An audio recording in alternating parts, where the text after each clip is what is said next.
Okay, welcome to my studio. So in this workshop we're going to be painting some Christmas greeting cards. Lots of different ideas here of things that you can easily paint onto greeting cards with just a few supplies, even less than what we're going to use. So I want to give you just a few ideas that you can use your own imagination on and create some beautiful cards that are not only beautiful, but they're personal as well. So some of the cards we've got here, I do have greeting cards that you can purchase on the website. So these are the pack of 10 greeting cards, all plain inside with beautiful envelope. These are 300 GSM watercolor paper envelopes.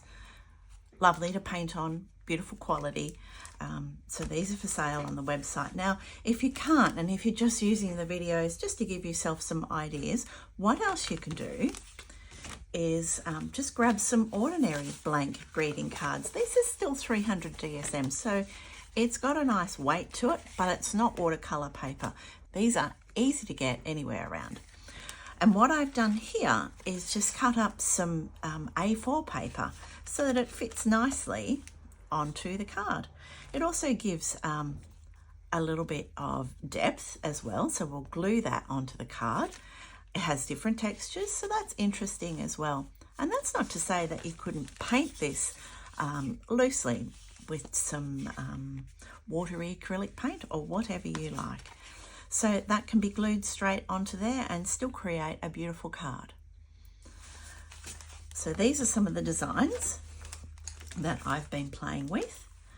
So it's just watercolor paint, a couple of brushes, and a few other supplies. I do like to use a needle bottle, which you can get any of the little cheap shops around, and I fill it with acrylic paint that is liquid acrylic paint. So something that says liquid, free flow, anything like that. So you need it to move, flow quite nicely.